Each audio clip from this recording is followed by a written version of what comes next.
దేవునికి స్తోత్రములు. ఇప్పుడు మనం చదువుకునే వాక్యం లేవియాకాండం 8వ అధ్యాయం 25-36 వరకు.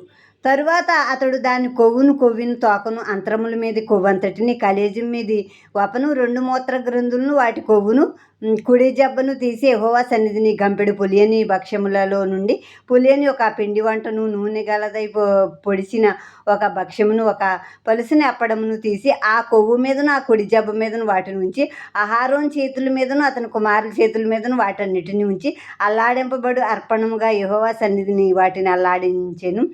అప్పుడు మోషే వారి చేతుల మీద నుండి వాటిని తీసి బలిపీఠం మీద నున్న దహన బలి ద్రవ్యముల మీద వాటిని దహించెను. అవి ఇంపైన సువాసన గల ప్రతిష్ఠిత అర్పణలు, అది యెహోవాకు హోమము. మరియు మోషే దాని బోరను తీసి అల్లాడింపబడు అర్పణగా యెహోవా సన్నిధిని దాన్ని అల్లాడించెను. ప్రతిష్ఠితార్పణ రూపమైన పొట్టేల్లో అది మోషే వంతు.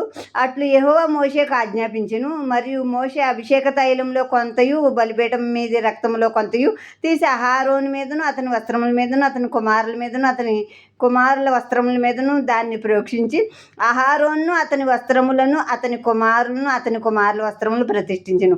అప్పుడు మోషే అహరోనుతోను అతని కుమారులతోను ఇట్లనెను: ప్రత్యక్ష గుడారం యొక్క ద్వారమునొద్ద ఆ మాంసం వండి అహరోనును అతని కుమారులను తినవలెను.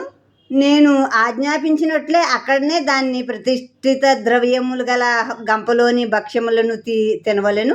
ఆ మాంసములోను భక్ష్యములోను మిగిలినది అగ్ని చేత కాల్చివేయవలను.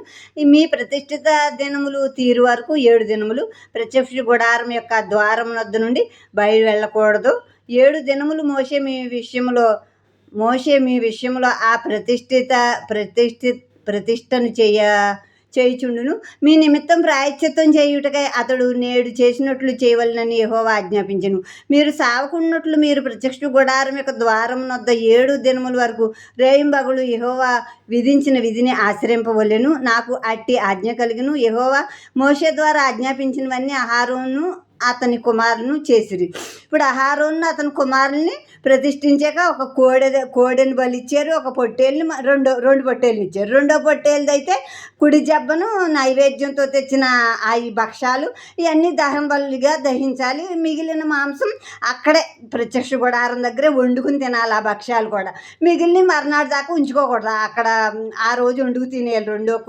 రెండో పొట్టేలు మాంసం అయ్యి అక్కడే వండుకు తినాలి. 7 రోజులు బయటికి వెళ్ళకూడదు. వీళ్ళు అభిషేకింపబడ్డారు దేవుని సేవ కొరకు. 7 రోజులు బయటకి వెళ్ళకుండా ప్రత్యక్ష గుడారం దగ్గరే ఉండాలని ఇక్కడ రాయబడింది.